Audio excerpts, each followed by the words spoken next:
तर आपण एक भारत देश हा एक महान देश होता ही भावना प्रत्येक भारतीयाच्या मनामध्ये निर्माण झाली पाहिजे. तो आत्मसन्मान निर्माण झाल्याशिवाय आपण स्वाभिमानाने जगात वावरू शकणार आणि आपण महान होतो तर आपण पुन्हा महान होऊ शकतो. त्याच्यासाठी आपल्याला काय प्रयत्न करावा लागेल हा प्रयत्न ICCSच्या माध्यमातून अरुणजींनी सांगितलं. या अशा 2 मुंबई मैसूरच्या कॉन्फरन्समध्ये मला देखील राहण्याचं संधी मिळालं आणि 24 जगभरातल्या या लोकांना पाहिलं.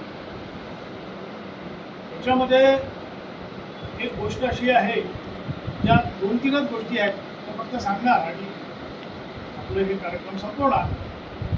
याच्यामध्ये असं आहे की सारं जग हे इस्लामच्या रंगात रंगलेलं आहे किंवा ख्रिश्चनांच्या रंगात रंगलेलं. जगामध्ये तुम्ही कुठल्याही देशात जा या तो वो बोलेंगे कि मैं मुस्लिम हूँ या तो मैं क्रिश्चियन. तो मुस्लिम और क्रिश्चियन के सिवा कौन बचे हैं? तो वो हिंदुस्तान है, हिंदू है. और ऐसे कौन है? तो बुद्धिस्ट देश. लेकिन ज़्यादातर देश जो है वो ईसाई है या मुसलमान. लेकिन इन ईसाई और मुसलमान देशों में भी उनकी प्राचीन परंपरा मानने वाले, प्राचीन श्रद्धा को अपनाने वाले और जो ईसाई और मुस्लिम नहीं हुए ऐसी बहुत बड़ी संख्या है. ये हमारे कार्यकर्ताओं को घूमने के बाद दुनिया में ध्यान में आया और ऐसे लोगों का संगठन करके उनको बचाना चाहिए, उनकी श्रद्धा को बचाना चाहिए. इसलिए ये international centre for cultural study के संगठन की प्रेरणा से शुरू हुआ. और दूसरी बात ऐसी है कि यूनाइटेड नेशन सबसे बड़ा संगठन है दुनिया का, तो वो इंटरनेशनल ट्राइबल डे भी मनाता है. वो भी हम देखते हैं बिरसा मुंडा जयंती भी रहती है. और 8 अगस्त जो होता है ये विश्व आदिवासी दिन है. लेकिन लोगों को पता नहीं कि यूनाइटेड नेशन उसमें यह नहीं पकड़ता है. वो बोलता है कि आप नाच गान करते हो, आप पुराने कपड़े पहनते हो तो आपकी संस्कृति जिंदा है. लेकिन वो आपकी श्रद्धा को कि भगवान को मानते हैं उसका हमको कोई लेना देना नहीं है. और उसके लिए उन जनजातियों को संरक्षित करना, अंतर्राष्ट्रीय जनजातियों, इस प्रकार का कोई यूनाइटेड नेशन का एजेंडा नहीं है. वो कन्वर्शन के बारे में, वर्ल्ड वाइड कन्वर्शन के बारे में जो लोग हमने अभी देखे, जो अभी भी अपनी पूजा कर रहे हैं, रेड इंडियंस अभी यज्ञ कर रहे हैं, इनका बचना चाहिए, इनको प्रोटेक्ट करना चाहिए, ऐसा कोई उनका एजेंडा नहीं है यूनाइटेड नेशन. तो ये दूसरा खतरा है. तीसरा क्या है कि हिंदू लोग अब IT का जॉब है, बाकी सब दुनिया में फैल गए, वो वहाँ पर संगठित हो. ये अपना तीसरा एजेंडा है कि वो संगठित हो, वो हिंदू स्वयंसेवक संघ के माध्यम से हो या अलग अलग संगठन के माध्यम से वो लोग संगठित होना चाहिए. तो आज हम लोग देखते हैं अपने संघ के सरसंघ चालक भी पवन जी भागवत बोलते हैं कि हमारा जागतिक लक्ष्य है, वसुधैव कुटुंबकम, सारी दुनिया को हम परिवार मानते हैं और सारी दुनिया को इस भावना में हम ले जाएंगे. लेकिन वो कैसा होगा? तो क्योंकि जब हम हमारे सामने ईरान अमेरिका का युद्ध देखते हैं तो हमको लगता है ये तो असंभव चीज है. लेकिन दुनिया का जो सांस्कृतिक लेयर है, जो प्रवाह है, अंत प्रवाह जो है, वो वास्तव में हिंदू संस्कृति से मिलता है. मैं जब चीन में गया था तब एक बूढ़े व्यक्ति ने मेरे से बातचीत, उसने बोला कि आप भारतीय लगते हो. कहा तो उससे बातचीत करने के बाद उसने पूछा कि हम भारत के पीछे थे और भारत अभी पीछे ही है और हम आगे निकल गए, तो ऐसा क्यों हुआ? भारत क्यों पिछड़ गया? मुझे बताया कि भाई भारत में थोड़ा सा डेमोक्रेसी है, लोग इनडिसिप्लिन है, भ्रष्टाचार चलता है, ये सब बातें हैं बताया. और उसको ये भी बताया कि हमारे यहाँ अनलिमिटेड डेमोक्रेसी है और आपके यहाँ कंट्रोल कम्युनिज्म है, कम्युनिज्म चाइना में है. तो वो हंसने लगा. लेकिन वो मैंने बोला आपको ऐसा क्यों मन में आया भारत के बारे में? बोले ऐसा नहीं, मुझे कोई आपको दुखाना नहीं है, मैं इसलिए सच में मेरी मन की भावना ऐसी है कि भारत हमारा गुरु है. हम गुरु मानते हैं। यहाँ आपने देखे होंगे हमारे कई बुद्धिस्ट टेम्पल्स हैं, और हम ये मानते हैं कि भारत हमारा गुरु इसलिए है कि हमको मनुष्य ये भगवान बुद्ध के अनुयायी ने बनाया है। मनुष्य तो क्या होता है, और जुड़ो पराठे से लेकर सारी देश जो हिंसा है।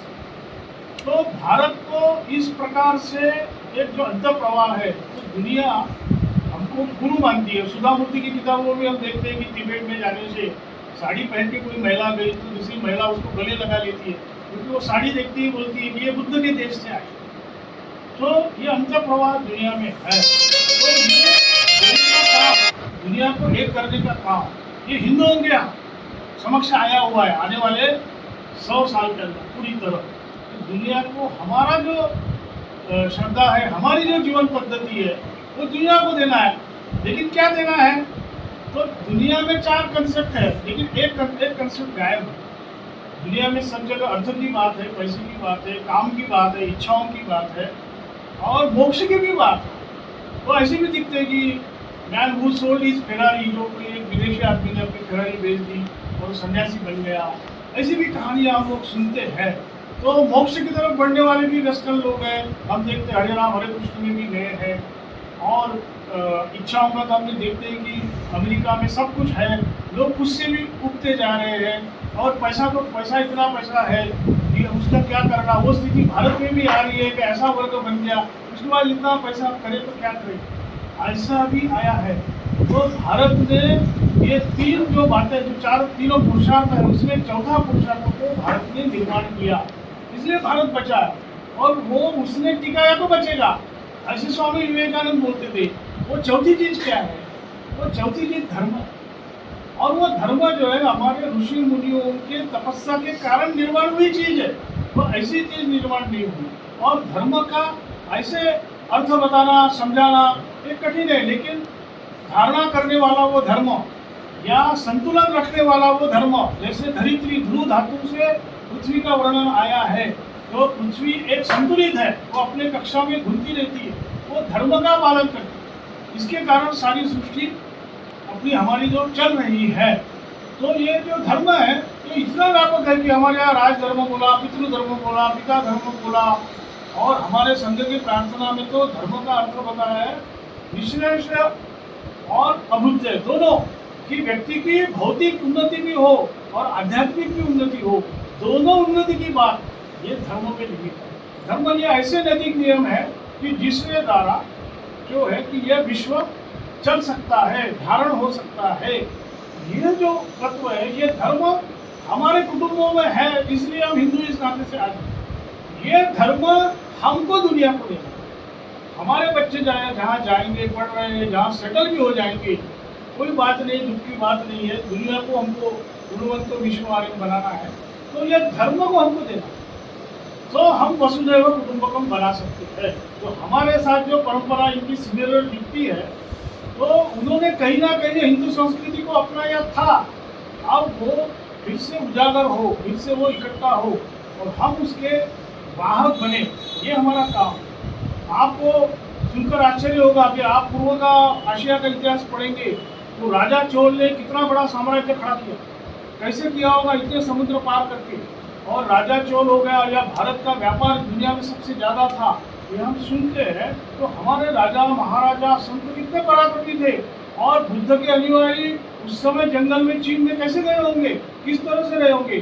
तो इसका निष्कर्ष हमारे लोग निकालते हैं, ये इसलिए संभव हुआ क्योंकि हमारे यहाँ उपनिषद में एक श्लोक है, स्वम स्वम चरित्रम शिक्षेरेण पृथ्वी सर्व मानवा।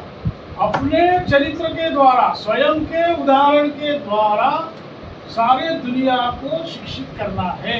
पृथ्वी के ये बोलते हैं, तो उदाहरण के द्वारा मतलब हम हिंदू कैसे हैं, हमारा उदाहरण देख के ही तो एक समय दुनिया ने इंडोनेशिया से लेकर सबने हिंदू धर्मों को बिना तलवार के अपनाया। वो जो हम लोग हैं वो वैसे रहे, वैसा हमारा आचरण रहेगा तो लोग मानेंगे।